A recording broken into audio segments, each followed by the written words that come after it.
Hello, good evening, good afternoon, good morning to everyone.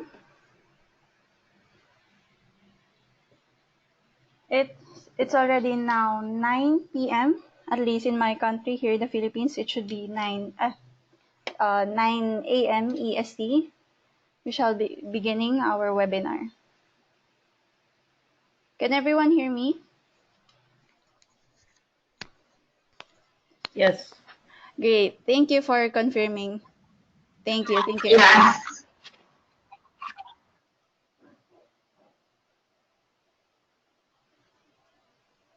Okay, so just a short introduction. Hello, everyone. My name is Erica Lareza, and I will be your moderator for tonight's webinar. So just a brief introduction. I am the secretariat for EvalYouth e-learning task force and also the YEE focal person for Asia Pacific Evaluation Association and Philippine Evaluators for Development Association.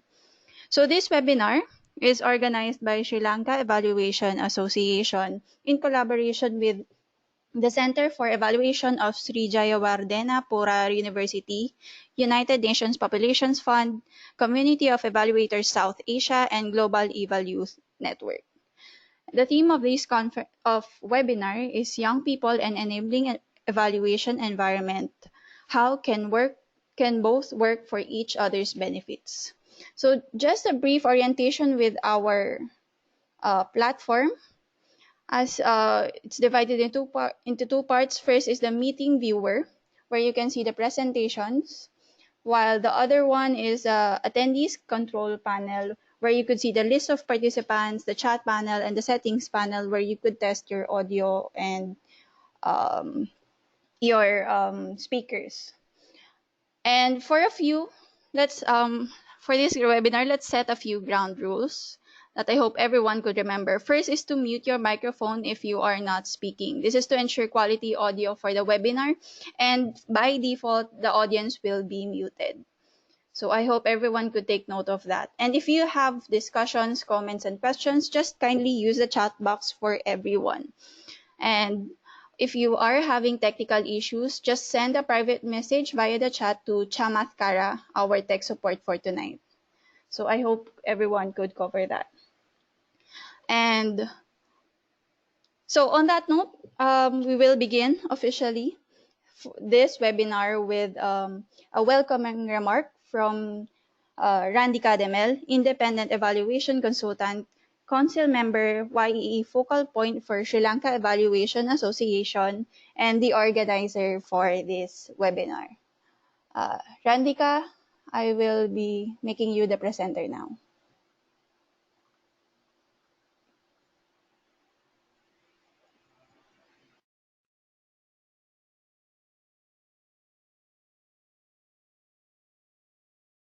Hello, can everyone hear me?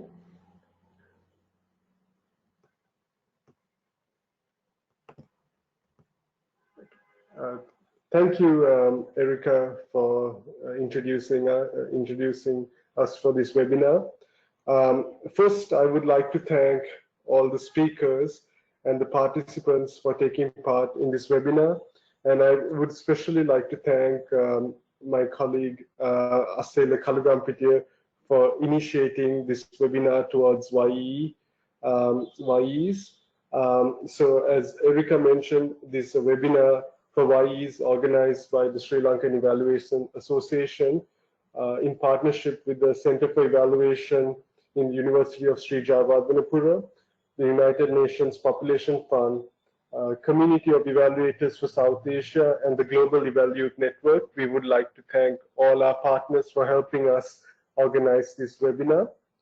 And this is an exciting time for all of us here for YEs in Asia, because this is the first webinar to be organized for YEs with SLEvA and its partners for the Asian region. And looking at the registration for this webinar, we had over 180 people register for this webinar, and most of the participants were people who had no experience doing evaluation, who are new to the evaluation field and who have about only 1 or 3 years of evaluation experience, so majority of participants. So we are excited about that new YEs taking part in this webinar. And from next year, we hope to plan many more training opportunities and webinars for YEs for their professional development and to keep the YEs engaged in evaluation. So with that, I would like to thank everyone once again for joining us for this webinar, and I hope all of you enjoy our wonderful lineup of speakers for tonight. Thank you, Randika. And next for our program is our first speaker will be giving the first opening remarks. He is the M&E specialist with multiple international organizations across Europe and Middle East and North Africa region. He is currently completing his doctoral research at Willy Brandt School of Public Policy in Germany. He is a co-founder and co-chair of EvalYouth MENA Regional Chapter, and currently he is a vice chair for the EvalYouth Global Network Management Group. Ladies and gentlemen, Khalil Bitar. Khalil.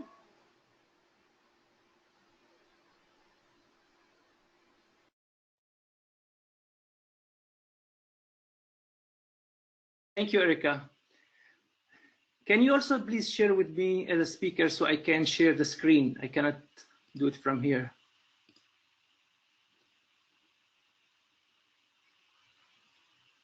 Can you hear me? Oh, perfect. Thank you.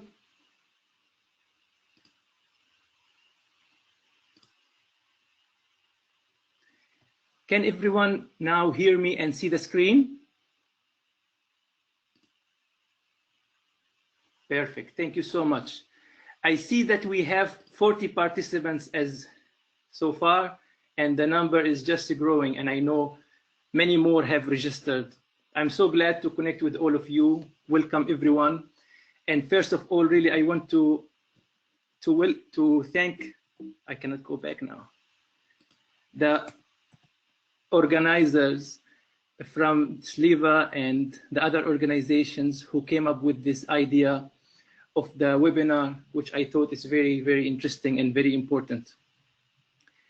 As you see, the main topic we are discussing today is about youth and role in strengthening the enabling environment for evaluation.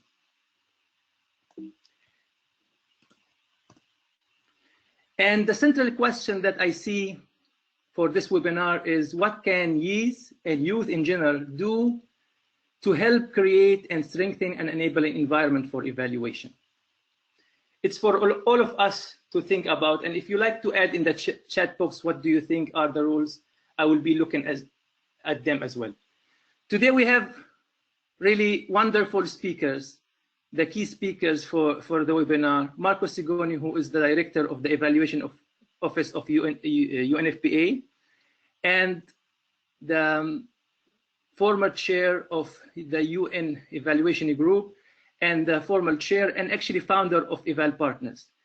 And even before I joined EvalYouth, which I joined actually in the very first meeting, I know that Marco was in fact the person who came up with the whole idea of EvalYouth. And he didn't stop there. For the past 4 years, he was supportive of EvalYouth and has a lot to do with strengthening the culture and environment for evaluation. So I'm looking forward to hear from him today. The other speaker who will speak at length, perhaps with very good presentation about the enabling environment, is Weronika Felcis, and she is an active leader in her national association, but also regional association, the EES, as well as IUCE and Eval Partners executive team. And she works a lot with young and emerging evaluators, part of her role as executive team member of Eval Partners. And she has a lot of experience as well when it comes to enabling environment. One of the first thing I wanted to share with you is to think about what do we mean by enabling environment.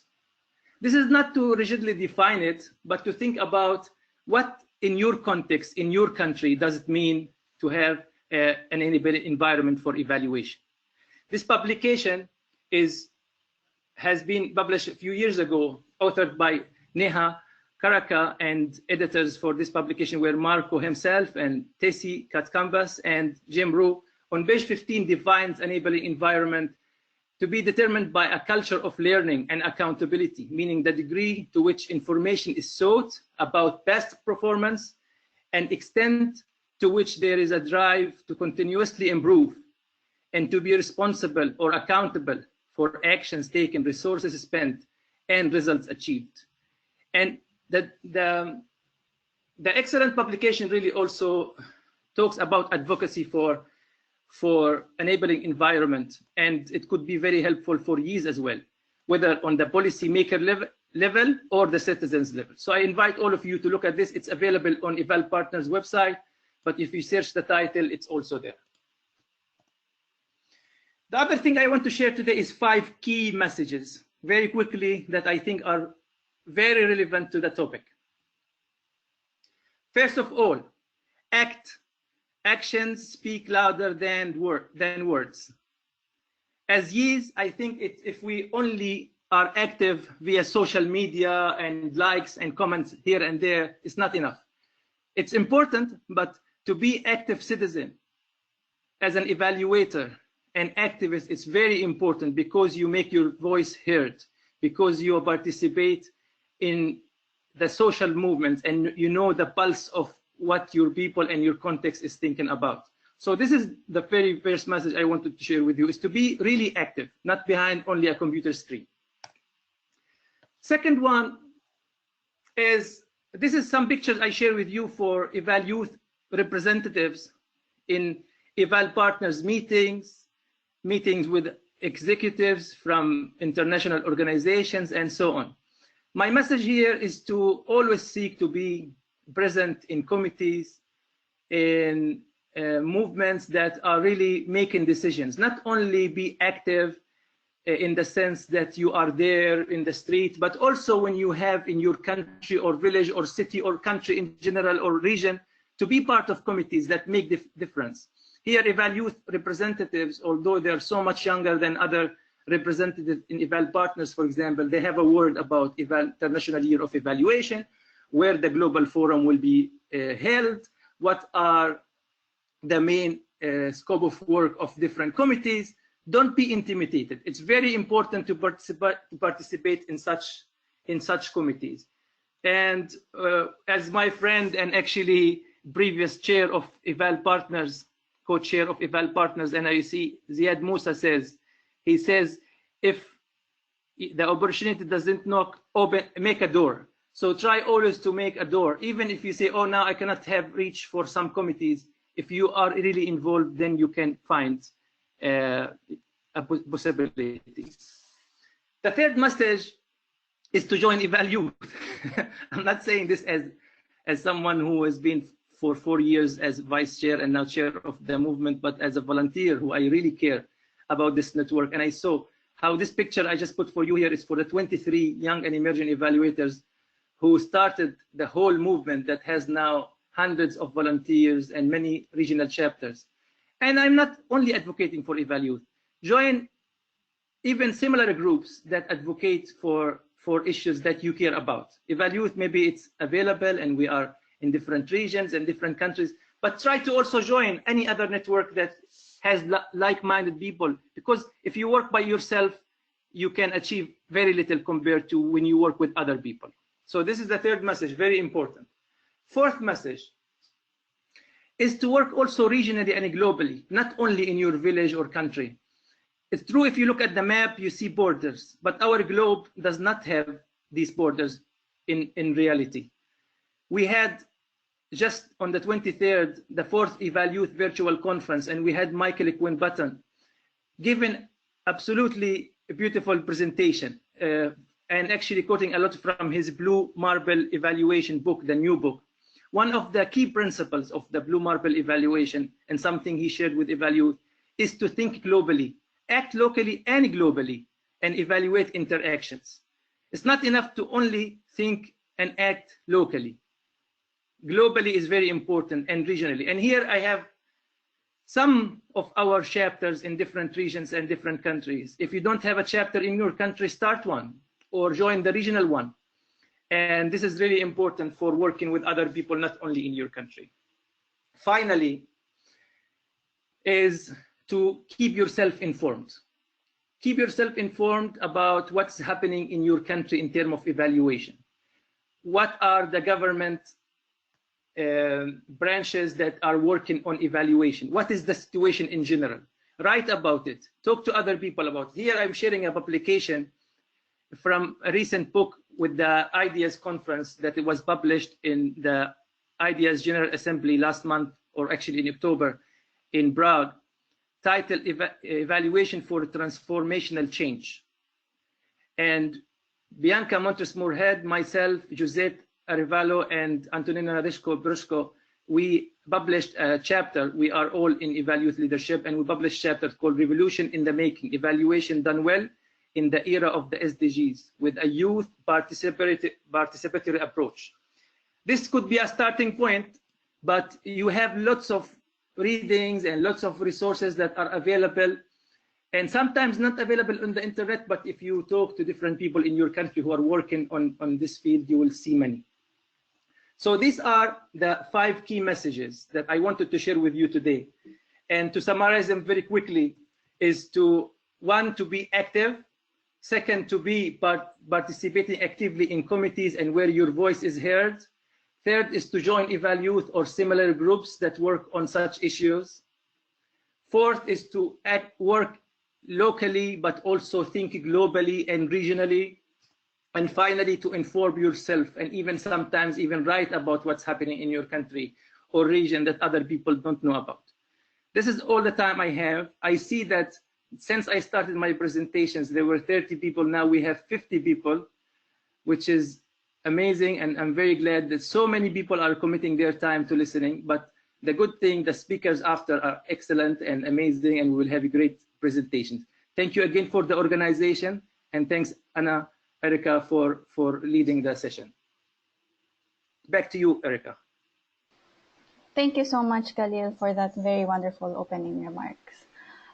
For our next speaker to give our next opening remarks, he is previously the director of UN Women Evaluation Office. He is a previous chair for United Nations Evaluation Group, the co-founder and co-chair for Eval Partners, the Global Partnership for National Evaluation Capacities, and for Eval Gender Plus. He has worked in international NGOs in Albania, Pakistan, Bangladesh, Thailand, and Uganda. He is responsible for the decentralized evaluation function as well as the National Evaluation Capacity Development Portfolios at the UNICEF Evaluation Office. He has authored dozens of publications, including Evaluating the SDGs with a No One Left Behind lens, and currently he is the director for the United Nations Population Fund Evaluation Office. Ladies and gentlemen, Marco Segone. Thank you very much, Erika, Randika, Khalil. Can you just confirm that you can hear me and you can see my presentation?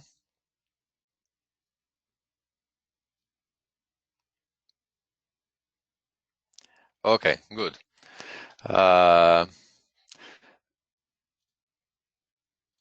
Okay, thanks a lot. So I just have few minutes. So as Khalil, I have only few minutes, only few key messages. And the main message is the one that you can see on your screen, and it's really an invitation to be a young evaluator who makes a difference in the Sustainable Development Goals and in the 2030 Sustainable Development Agenda, including by working for the United Nations. And why? That's because the Sustainable Development Goals are our biggest opportunity. As you know, they are transformative, interconnected, holistic, but they are also our main challenge. If we want to evaluate the SDGs that are really systems, we need new approaches, like system approaches. We need to know how to evaluate uncertain outcomes. We need to know how to evaluate rapidly shifting situations. And we also need to know how to evaluate intervention with a focus on no one left behind and with a focus on social equity. As Michael Quinn-Patton always says, to evaluate transformative development as the Sustainable Development Goals, we need to transform evaluation. And therefore, we need innovation also in evaluation.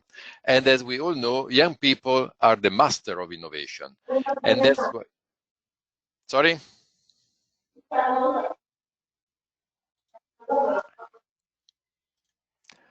Well, I hope you can, you are hearing me because I hear some echoes. And that's why the evaluation community needs young people. Because young people are not the future, as very often is said, but actually young people are the present to ensure sustainable and equitable future for everybody.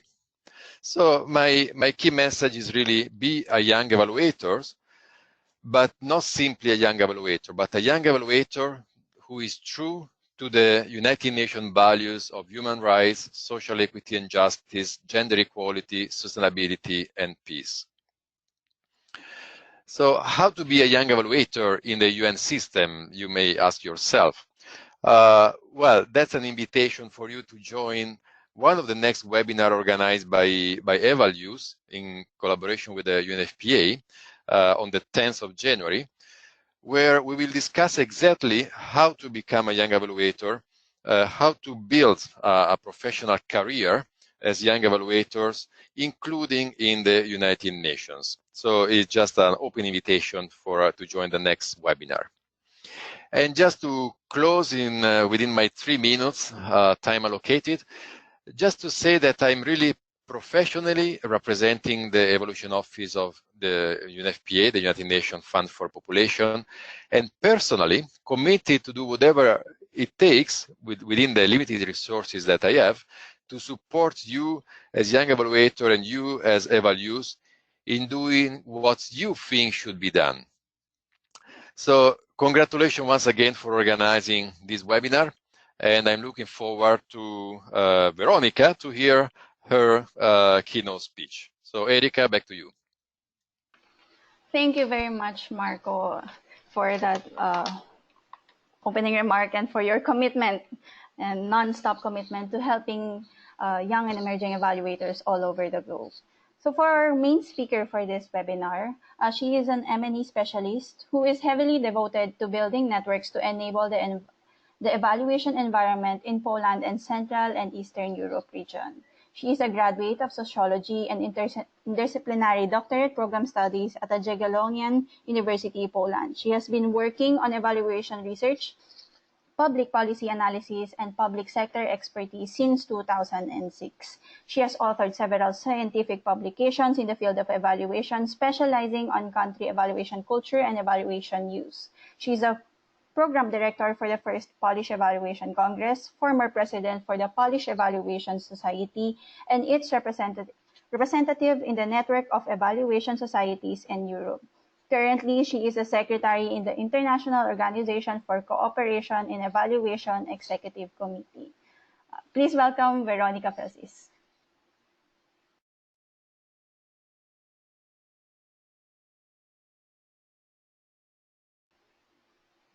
Go ahead, Weronika. Oh. Can you hear me well?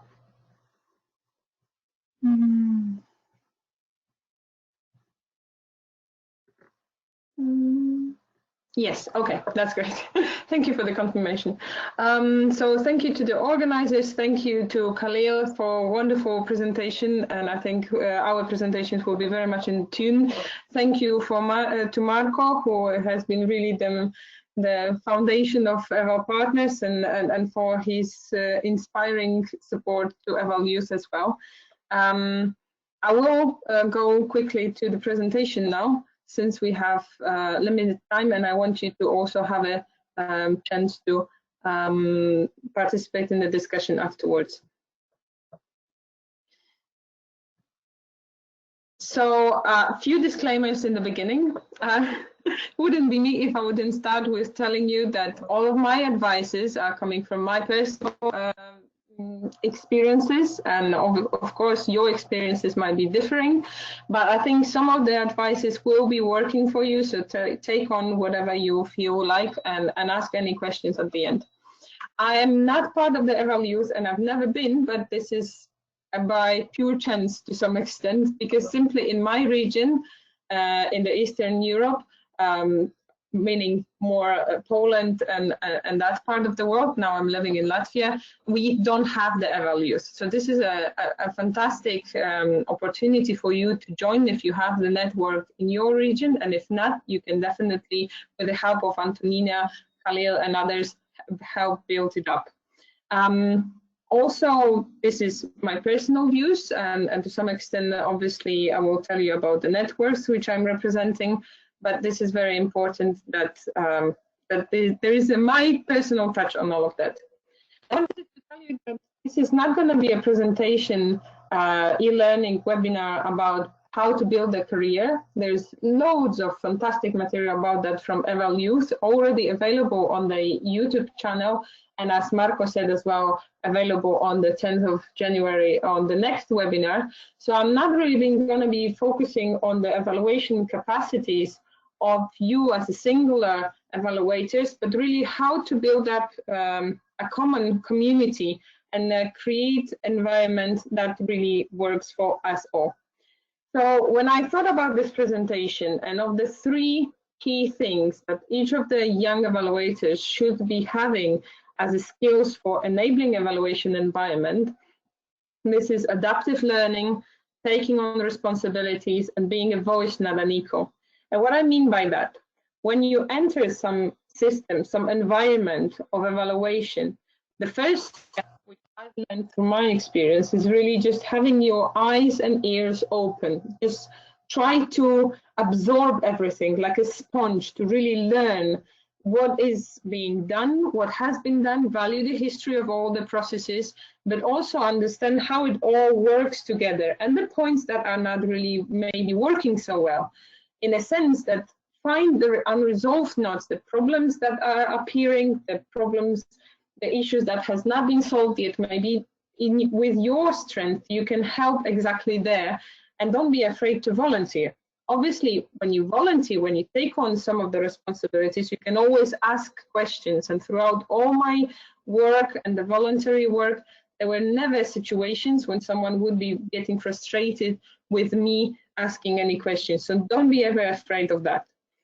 And thirdly, when you already are responsible for some of the tasks, when you already take on some things, when you learn how the system works, try to bring different voices and integrate them. There is always some kind of limited perspective that we can hold, and being a voice means that you are able to lead that. But also, this is very important that you are trying to bring the voices that might be absent in the whole discussion, that might be, somehow pressured not to be very loud. And in that sense, don't be afraid also to voice a different opinion than those in power who put those pressures. So going through several different steps of this whole evaluation enabling environment, obviously, when you are studying, as I understand, the target audience is people who are already having something in common about evaluation and trying to understand how can they learn more and how can build up more of a knowledge in all of our community, is really the first step is internships and some inputs from the organizations where you're going to be working first. For me, that was the National Evaluation Unit in Poland. And there I learned a lot about how the system, my priority system at that time is working, how the government works and understands evaluation. I've learned a lot about the jargon and the key concepts that we've been discussing at the university, but then seeing also how they work in all of the environment, how they're having different sort of understandings from different actors. And in general, also that kind of view of the national evaluation market. And from any sort of perspective of different organizations, you will also always learn who is doing a job at the really good quality, who can be your aspiring organization, or actors that you really want to connect to, and who are the people who or organizations that really should be building up more their capacities. What I gave at that time was my full time and really positive thinking about those learning processes, and also hearing different perspectives from people. So that's not really, you know, the direct manager of my work at that time, but all of the people with whom I was able to speak and learn their perspectives as well. In addition, at that time, I moved to learn more about the Polish Evaluation Society, which was the community of evaluators. So one thing is when you work for some organization and you or you're finishing studies and you want to build up your own capacities, you get to know some organizations. But the other thing is about creating a community where you can actually discuss the different capacities that the evaluators should be holding, the standards of evaluation, how it should be looking, what we should be aiming for, what Marco was also speaking about in his presentation, about the ethics. And in general, the issues that might be of concern for evaluation community. This is really important to get involved in the voluntary organization for professional evaluation, which in short we call VOPIs. And at that time, the situation was very funny because the European Evaluation Society had the workshop in the Warsaw, in the capital of Poland. And I participated in that, and I was very eager to learn things, to ask questions.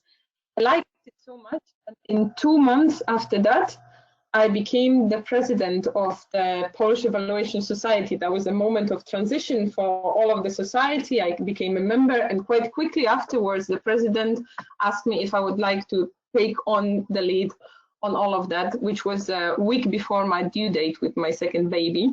So having a good spouse in all this business also helps sometimes. But to be serious, that really helped me to also take on a lead and risk some of the really important decisions of refreshing all of the visual identity of the organization, of bringing new people and young people to the network, of celebrating the anniversaries that we had, of connecting people who were coming from different sides of different perspectives and approaches of evaluation in the country, to discuss different things, to bring evaluators club to our society, to integrate people. But I knew as well that this is really the way I work, and those are my personal strengths. So again, coming to those key skills, I learned how the system works, where the Polish Evaluation Society has weaknesses, has strengths, and where I can help with my set of skills. So this is very important.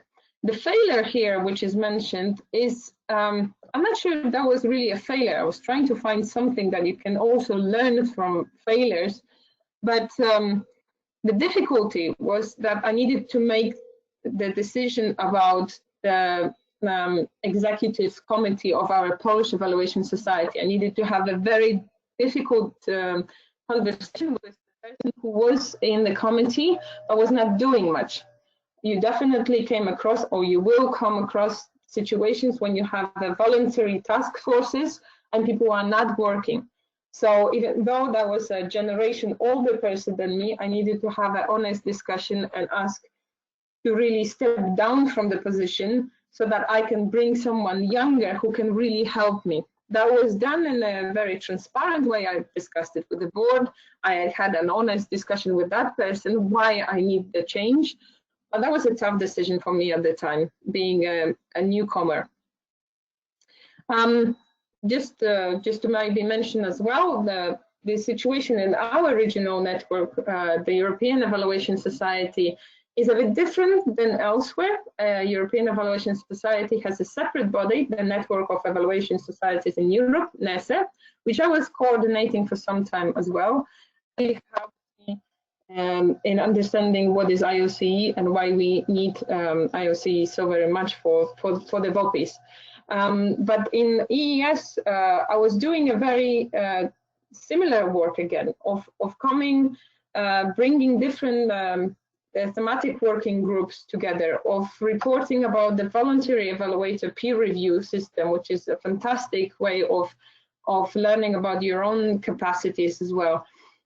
So again, really connecting different parties and integrating them together.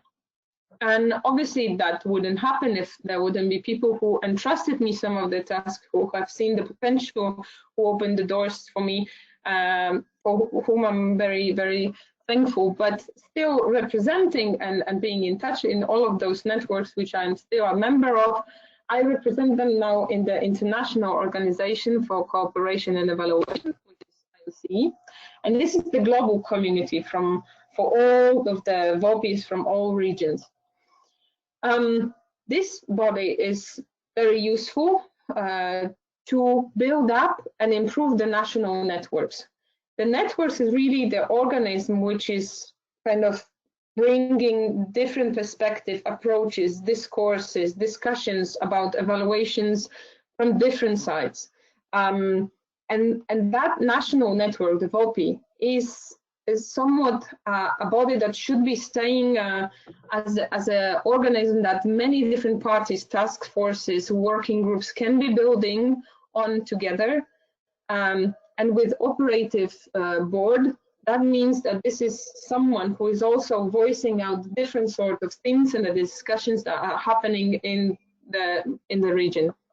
And that's why we so heavily focus on that in IOC, which is the so-called home for all of the VOPs. We also created an IOC VOPE toolkit, which is extremely useful tool for different topics of understanding as well. How can you still improve, or even from the very beginning start the VOPI, but also improve at different stages of development the national and the regional VOPIs. It's being constantly updated, and it's really a fantastic tool with different webinars and workshops already done to help understand how it works. So I kindly invite you to have a look at the website of the VOPE Toolkit. The verification task force is something that we do in IOC in order to verify whether VOPE is organized according to the global standards. And we also, through verification task force, try to reach different VOPEs to update the information about them. Professionalization task force is a task force that is really gathering different sort of discussions and discourses about professionalization, and trying to understand as well at which different levels of this whole environment we should be discussing things about professionalization. It really comes out now that the national level is the primary level on which we can talk about it, but nevertheless there should be some kind of ego view on the matter, and this is that. P2P, peer-to-peer programs and innovation challenge is also the programs that young people can benefit a lot and can really exactly give a lot, because in those programs you can apply to test different sorts of your ideas and also different connections with other VOPs to learn from each other. And I bet some of you who are attending this webinar are also happy to share the experiences about those two programs, which are for a long time already working in IOC. So what you can give here is really a connection with us, with IOC, through your VOPs, which I invite you to be part of, and a promotion of this whole community together with us, and different suggestions, of course, of how we can improve and learn also from the young people. And finally, an environment that is most known to all of us here who are the speakers of tonight's webinar, Eval Partners. very difficult for me to speak about it in the presence of Marco, who is the best probably speaker about who is what is exactly about partners. But from my perspective, of a person who has joined it even much later than Khalil, it was already after the Bishkek Global Evaluation Forum that I reached it and joined. So there are already existing the flagship programs that were discussed there about the national evaluation capacities, about integrating all of the global community and bringing non-traditional actors to the floor. And also the EVAL Agenda 2020, which is widely discussed in some of the other webinars of EvalYouth on the YouTube channel. And as you can imagine, with the upcoming next year, we will need to update a very important document for us. So this is a moment we also realize, with all the strengths of EvalYouth, we really need to listen to the young voices in the next year to understand what are the requirements and the challenges they're going to meet, and how to direct the next EVAL agenda. What you can give to EVAL partners is simply your presence, your ideas, your passions, your engagement in the region, because there are so many different networks, so many different ideas, so much of work that we can do together. It's really that no one is ever left behind here. No one is ever empty-handed in this whole situation, and you can always find something that you can participate in according to your perspectives and interests. So I very much invite you to know EvalYouth and these wonderful young people who can also direct you onwards how to find yourself in the world of EVAL partners. And above all, there are two main messages coming from all of that, and I will try to slow down a bit because I think I was speaking very quickly. So firstly, I totally agree with Khalil about that the evaluation, in order to lead to social betterment, which is a very well-known slogan in the evaluation world, that it's supposed to help us to improve the whole world. You need to understand how privileged we are to do evaluations, that often we are sitting behind the desk or doing some of the field work or working in a fantastic organizations, and so many other people have a much more difficult life and cannot understand even how privileged the situation is here. So this is something that you can really pay off in a way by bringing the activism that Khalil was speaking about to the floor. Really not just sitting by the desk, but by caring about the things that you care for, going out and being with the other people and bringing that evaluation world outside, breaking the silos, breaking our evaluation silos and being helpful there where evaluation should be serving.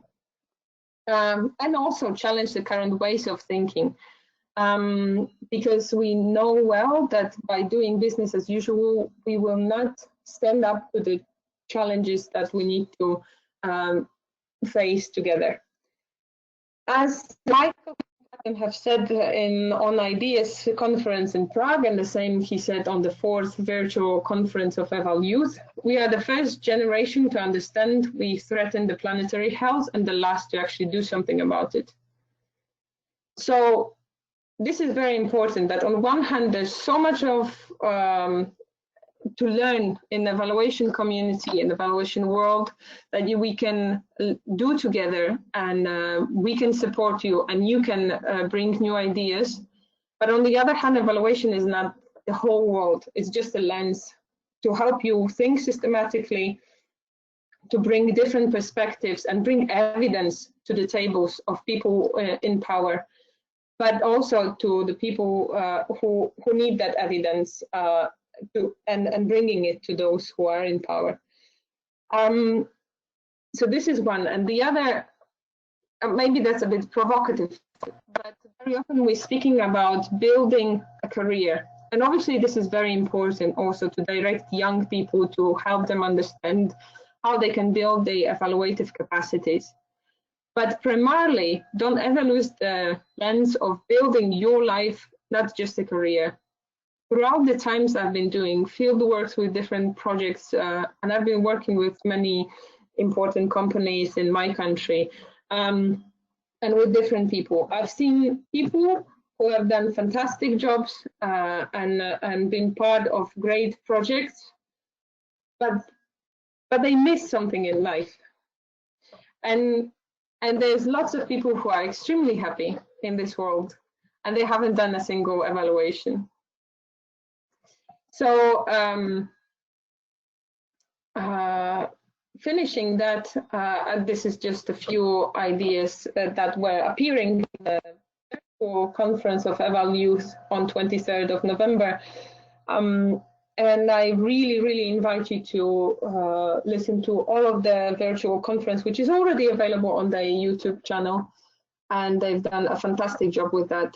So thank you very much for listening to me. Thank you, Anna, Erika, and all of the organizers for giving me that first chance to be a main speaker on the webinar. And back to you. Thank you, Veronica, for that wonderful presentation. So for our next part of the agenda, we will be having a discussion, or more likely, Veronica will be having a discussion with the audience should you have any questions that you would like to clarify. But first, I would like to introduce our discussant for this portion of the agenda. She is the independent M&E specialist with wide work experience in sociological research and monitoring and evaluation. She has a doctorate degree in sociology from the Institute of Sociology of National Academy of Sciences in Ukraine and have a strong knowledge in qualitative and quantitative research methods. She is a board member of Ukrainian Evaluation Association, former secretary of EvalYouth e-learning task force, and currently member of EvalYouth Global Network Management Group. Antonina. Yes, hi, Erika. Yes, can you hear me? Yes. Yes, okay. Just a small update, since I think that the bio was written some time ago, that currently I'm also UNV Monitoring and Evaluation Officer and Regional Office of ICARO of UNVPA. So thank you very much for Khalil, Marco, and Veronica for really great speeches. And I just want to point several main points from my opinion. Yeah? So what was exactly the main idea of these inspirational speeches? First, what I really like, as Khalil say, to be active, and it was echo also in Marco's presentation and also Veronica's. Second point, that we need as young evaluators to join or create networks. And it is really important us to have a common space for sharing. Third thing, I think that it's like learn as much as we can, and to dig deeper and to look for different sources. And the last point, I think both like Veronica and also Khalil mentioned, it's like just not to wait when opportunity will come, but also start your career. And from internships or from volunteering experiences, and build your life, as Veronica finished her presentation. And from this point, I also like when Veronica mentioned that understanding that we as young evaluators should give something in order to gain something from an initiative and also from work.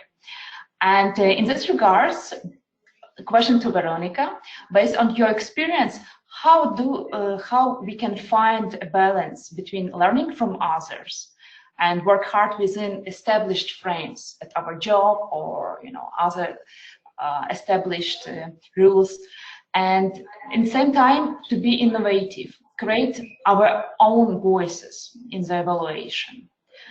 And the second question, what I was like looking in the title of this webinar, in your opinion, how young evaluators can support youth engagement in evaluation, and should they?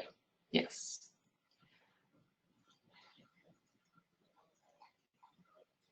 Thank you very much, Antonina, for those questions. That really good questions.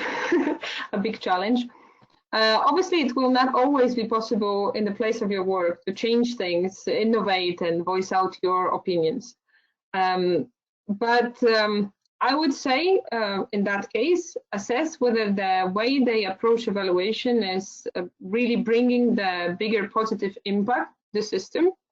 So in that case, if it's of high quality and they're really changing something, and you can learn a lot from that, or if that's really something what you should be thriving, or even sometimes in some of the cases I've met, whether that's ethical way of doing evaluation. Be critical of what you are being built of what you're learning from others, and value higher your humanity and a social impact than sometimes money that you cannot eat or breathe, or the passing prestige of working in some of the companies in your region, or my region for that case. But when you learn good things and when you are giving opportunities, as Michael Quinn-Patton said again in the virtual conference, bring the best of you to that. Outside of your workplace, find people who think alike, even if on the other side of the globe. And this is the absolute beauty of this evaluation community that we're building through different networks that I enjoy the most. The correspondence and exchange of thoughts with people all around the globe about the really important stuff to me, and finding the people who are thinking alike, also with the older generation. Many times this is fantastic exchanges with people who have mentored me, not exactly through the mentoring program, but by me approaching them and asking them questions directly. In response to your second question, this is not really about the young evaluators bringing evaluation to youth, and bringing young people to evaluation, I mean, but about evaluation not being in the center of our world. Young evaluators are supposed to serve through evaluation to the needs and challenges of the next generation that we will all encounter.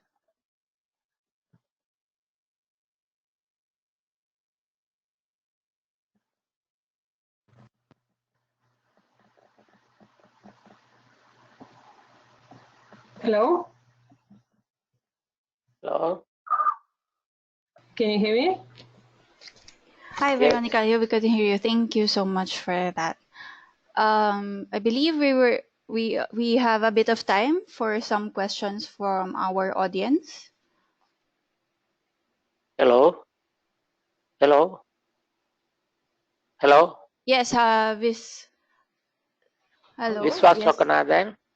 Yeah, we could hear you. Do you have a question for our speaker tonight? Yes. Okay. Could you tell how to we establish a evaluation culture in our offices? Evaluation culture. Hello? Yes, could you please repeat again your question? Yeah, how to construct a evaluation culture?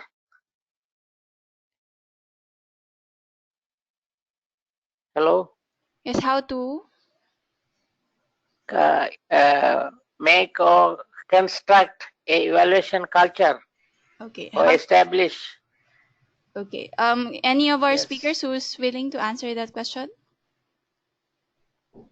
How do we establish the evaluation culture? I think Khalil on the chat is suggesting for Marco to answer the question.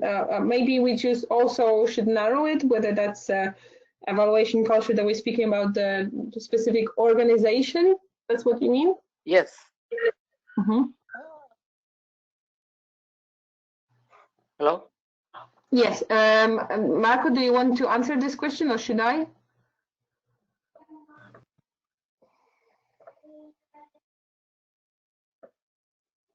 I'm not sure if Marco is still with us. If you can hear me, I would suggest, yes, Marco is muted, but does it mean? Okay.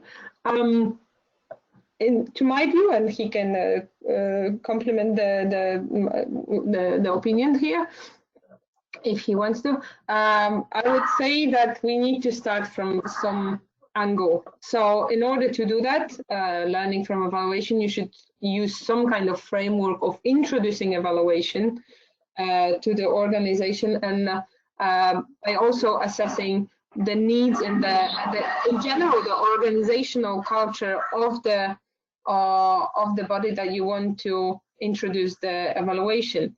In that sense, to understand how it works and what kind of approaches in evaluation could be fitting and being appropriate in that case. For that, you can also learn a lot from the Better Evaluation website or from our EVOPE toolkit if it comes to organization like EVOPE.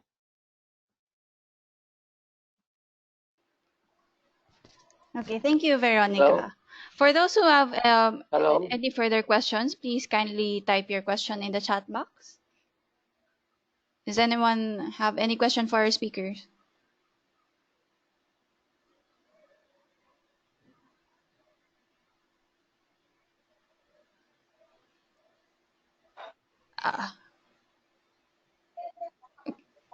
Okay, Veronica, we have another question. The most recent one would be, how do we become members of IOCE?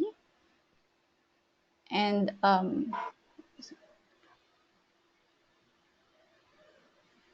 yeah, I think it's also important to read out the answer of Marco, who is having, for some reason, audio problems. That you have to prove the value addition of evaluation to decision makers. When it comes to how to become a member of IOC, the members of IOC are VOPs, Voluntary Organizations for Professional Evaluation, and that means that your evaluation societies, like the one that is already organizing this webinar, or my national or regional networks, and those are the members of IOC. However, the access to eval partners for young evaluators is much more open, and all of the networks are highly valuing the membership of the young people, all of the 5 networks of eval partners.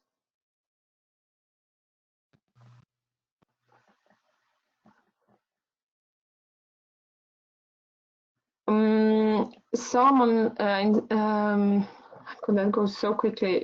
How can VOPs be engaged practically on cross-cutting evaluations consultancies for experience? I'm not sure if understand well.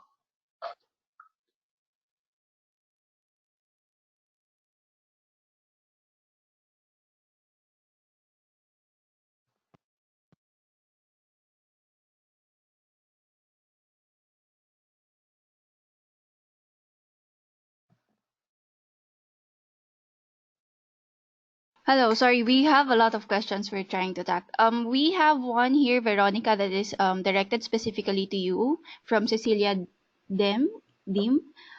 She said, some countries in Europe don't have VOPs like mine, Hungary. Has IOCE made some steps in order to influence the creation of VOPs? Yes, actually, this is one of the classical examples in the Europe, because we all know from in the national evaluation in the network of evaluation societies in Europe, NESE, that Hungary doesn't have the VOPI for a very long time, and we've been approaching people in the past for many years to start a VOPI. I've been speaking with the person to start a VOPI.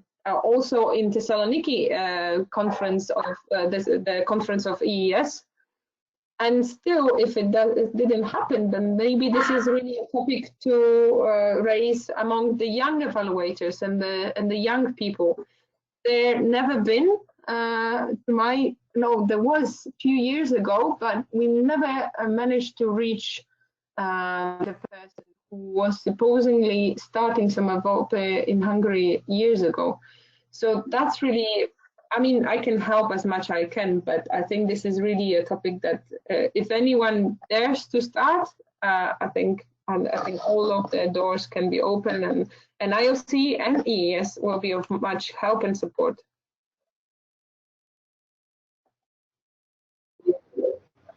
Veronica, hi, I'm Cecilia. Thank you very much for your reply. Unfortunately, I don't live in Hungary. So I would have liked to join the VOP in Hungary, and then I just realized there is no one. And, okay, this is the situation. Yeah. So, then, yeah, because I don't live there, creating a VOP online doesn't make sense. Of course. In Thessaloniki with a person on the ground. This is why I'm a bit worried that it still haven't happened. So it needs to happen bottom up. IOC cannot influence anyone in the country, and especially governmental agencies, to do that. But other than that, what I can propose is really being a member of the European Evaluation Society, and probably speaking directly with people at the universities or some other people who are doing evaluation to start a VOP. This is a better situation because, for example, in Romania and some other countries, we have several different VOPs at the national level, and this is really a problem. Which one of them should be verified as the main one? So I think there are big hopes to do something in Hungary. And another remark, you mentioned Romania. Actually, I'm also from Romania. I have double citizenship. So I also looked at the Romanian, and then I saw that there are two organizations. Yes. And it's the same problem. I don't live also in. For that, you can contact me later, and I can give you directions about which of them has been verified with IOC.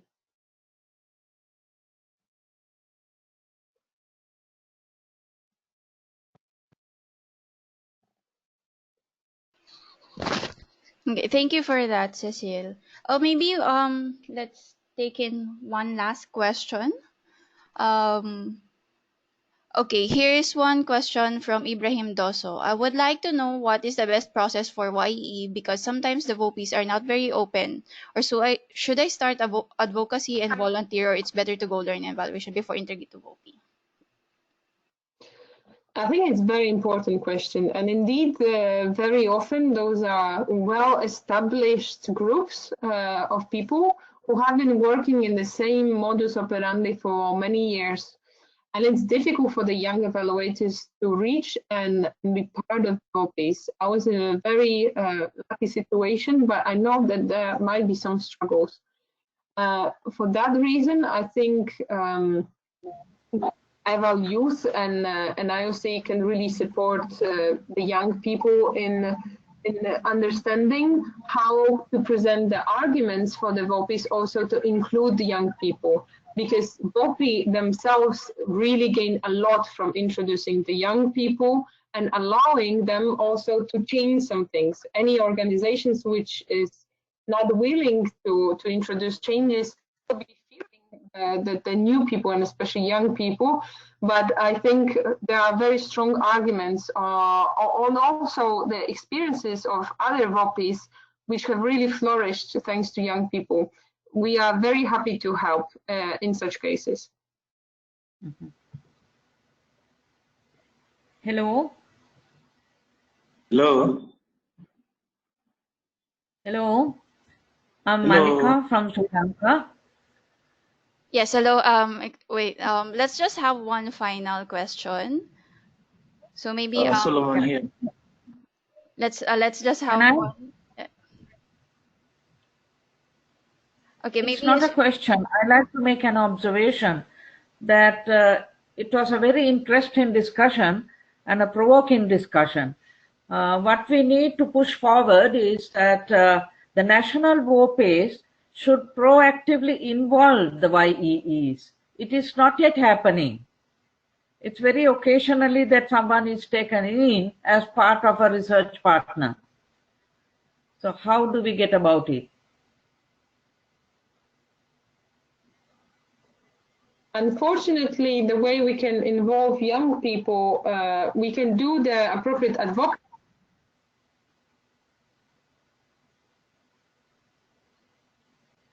We can do appropriate advocacy for the young people and why we should be including them, but it's always the case at the national level or even particular level of the organizations.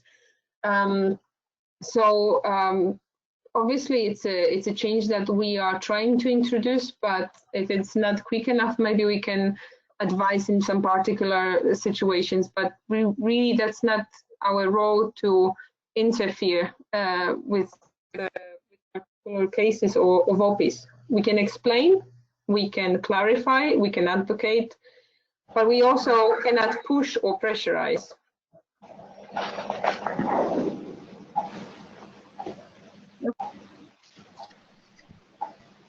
Thank you for that, Veronica, and for the wonderful questions. I can see that we have a couple of questions. Maybe, Veronica, will you be accepting questions via email in case for the several participants that wish to?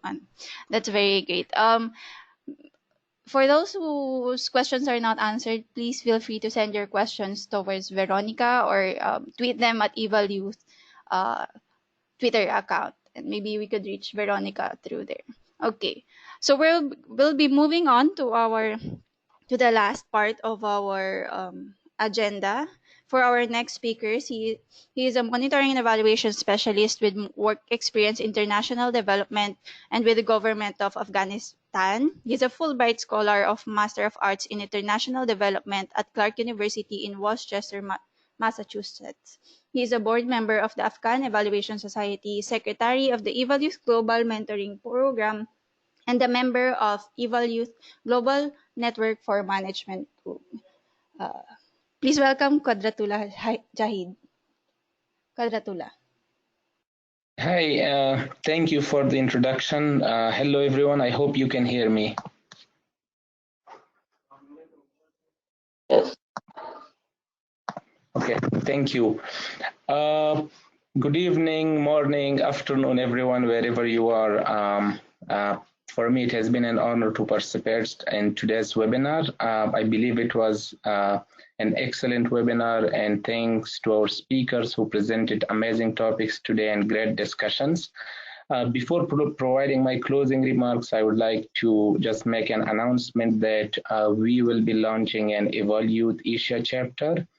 We have been talking among the colleagues in this region for some time, and as a member of EvalYouth Management Group, I believe that we needed a chapter here. So you will soon hear the good news, and everyone will be welcome to be part of that. To my closing remarks, I hope that you all had a great time in today's webinar. I would like to thank all our wonderful speakers who spoke today. I thank them because they have allocated their precious time to us as young people. We always remain thankful to them. Thank you so much. The great work that you are doing, and specifically both for the evaluation community and specifically for the young and emerging evaluators. Whenever we have called on you, you have allocated your time. We're so thankful to you. Thank you. I also would like to thank the amazing organizers of this event, specifically Randika, who has been in touch with everyone. I know you all have put a lot of efforts to make this happen. Thank you so much. To my young and emerging evaluator colleagues, I hope that you will continue your professional journey in evaluation.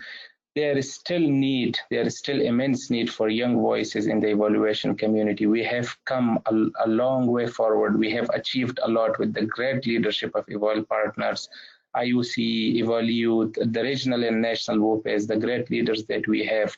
but we still, although we have achieved a lot, there is a journey to be continued. So please continue your professional building and at the same time supporting this event. And finally, on behalf of the organizers, I would like to express my appreciations to all the participants who took their time to participate in today's webinar. A special thank you to all of you. Thank you. Thank you so much, Kadratula. Again, as before we end this webinar, again, as we would like to give our acknowledgements and many thanks to the speakers that we have tonight, to Khalil, to Marco, to Veronica, to Antonina, and of course to Kadratula. Thank you so much. And of course to the organizers, to Randika and Chamatkara, who's been working nonstop behind the scenes to organize this event, the Sri Lanka Evaluation Association, to the collaborators, Center for Evaluation, University of Jayewardenepura University, UNFPA, Community of Evaluators of South Asia, and Global EvalYouth Network. Thank you so much for supporting this event. And of course, as Kadratula have mentioned, EvalYouth Asia chapter will be launching. So if you are interested in joining, please email us at evalyouth@gmail.com. So yeah, thank you so much for everyone. I'll be leaving this for everyone's reference. Thank you so much.